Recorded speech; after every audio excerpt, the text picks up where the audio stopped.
Hola, muy buenas noches. Mi nombre es Fátima González Pérez. Soy estudiante del doctorado, me encuentro en tercer semestre. Hoy me toca realizar lo que es un video ensayo. El tema, un siglo de educación en México, en el Seminario de Enseñanza y Desarrollo Educativo, por la docente doctora Elizabeth Ramírez Maza.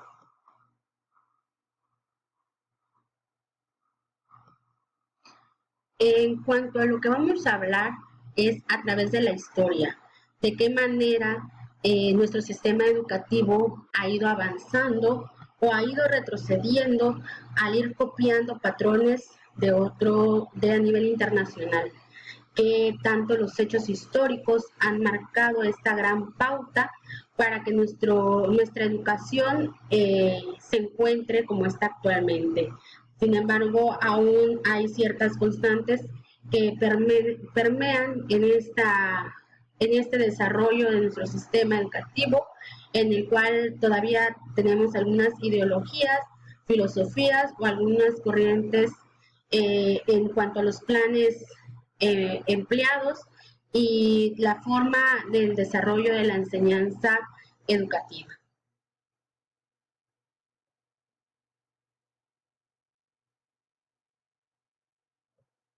Hablaremos de lo que son 5 proyectos sobrepuestos. En estos 5 proyectos, o los más importantes, enmarca lo que es un panorama general, de qué manera han tenido ese impacto dentro del sistema educativo a nivel nacional y de qué manera estos proyectos se han ido actualizando y han tenido eh, significativas pautas para que la educación avance y tenga aspectos importantes a lo largo de nuestra profesión en cuanto a las escuelas educativas a nivel nacional.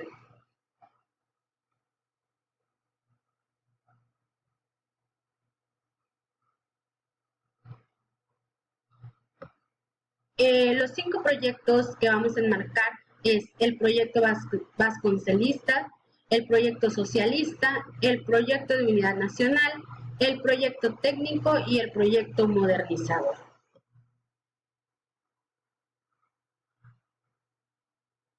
El primero es el proyecto vasconcelista.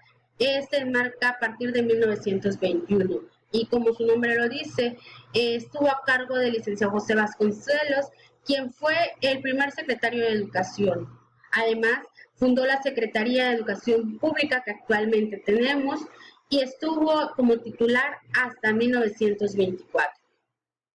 Estableció las bibliotecas y organizó la Biblioteca Nacional para desarrollar la cultura dentro de nuestra sociedad.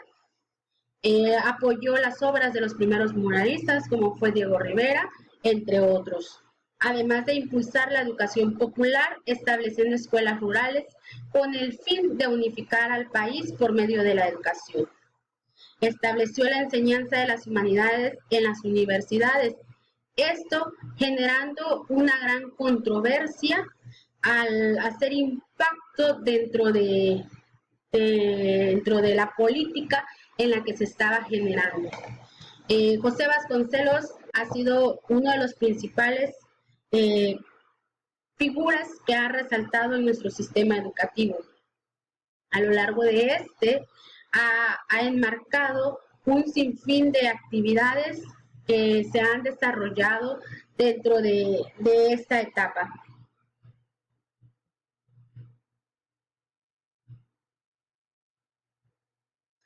El siguiente es el proyecto socialista de 1934 a 1932.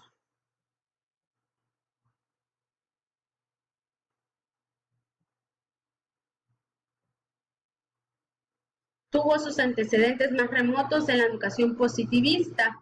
Estos, como figura, retornan lo que es Marx y Lenin.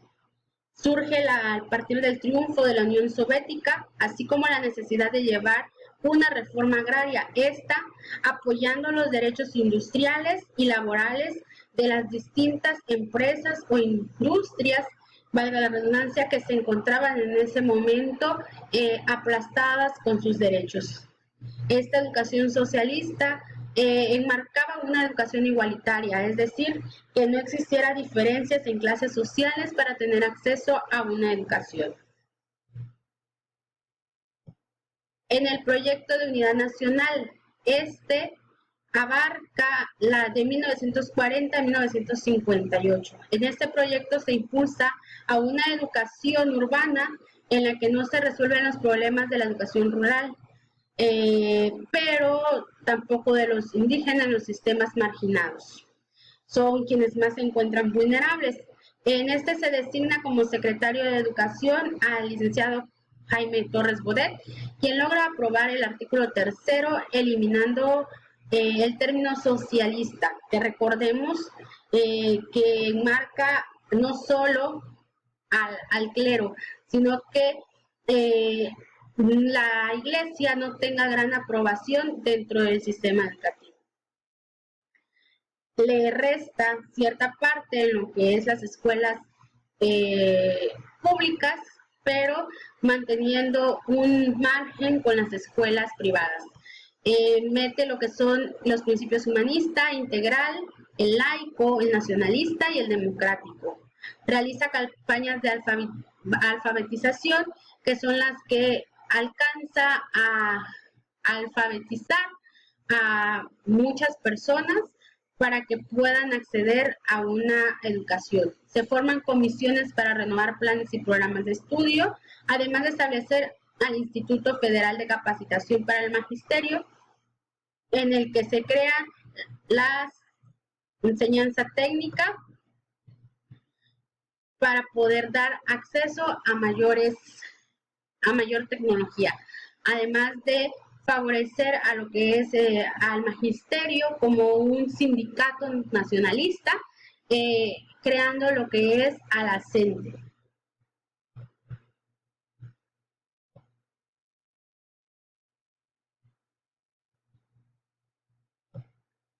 Y por último tenemos el proyecto técnico, que marca la segunda gestión del licenciado Jaime Torres Bodet, como en el Instituto Politécnico Nacional, en el que se crean los centros de investigación y estudios avanzados. Esto para apoyar el impulso de profesores e investigadores hacia las distintas áreas a analizar. Además, se derivan de parte del mismo instituto los primeros institutos tecnológicos regionales, pero estos, a partir de cierto momento, se vuelven otra vez a formar parte directamente, a depender de lo que es la Secretaría de Educación.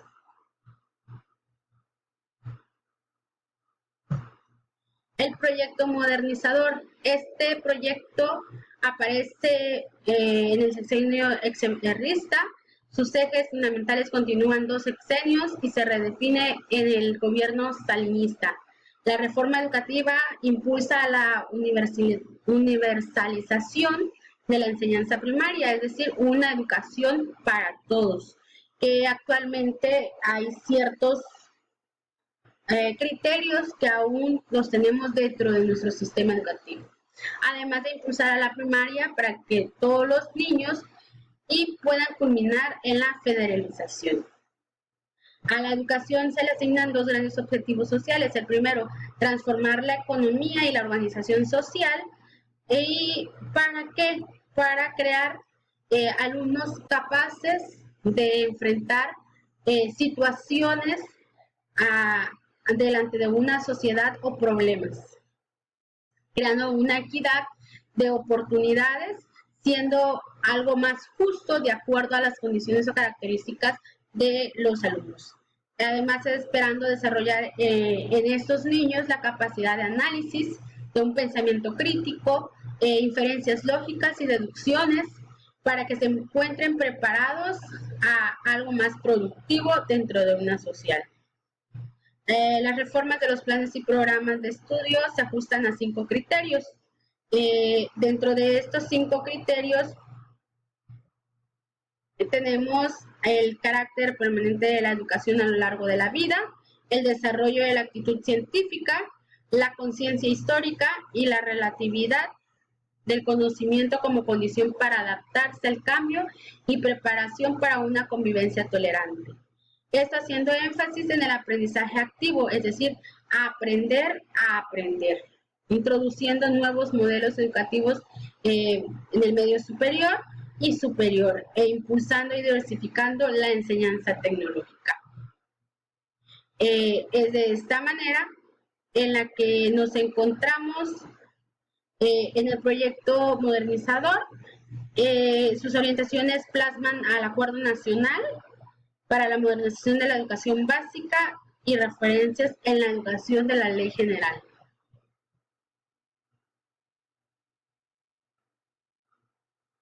Todos estos proyectos relacionan o nos hacen un gran paréntesis a lo que ha sido la historia de nuestra educación. De qué forma el autor Pablo Lapani nos invita a reflexionar y hacer análisis sobre estos periodos, de qué forma han sido impulsados por los filósofos o las corrientes en las que orientan a nuestra educación en nuestro país, con la única finalidad de que comprendamos el rumbo de dónde partió y hacia dónde va a ser la ruta que tal vez se irá a seguir transformando para bien de nuestro sistema educativo y que éste tenga la educación de calidad que los niños, niñas, jóvenes y adultos se merecen, y de qué forma nosotros como profesores nos debemos de seguir formando para crear mayor conciencia dentro de nuestra profesión docente. Muchas gracias, que pasen feliz noche.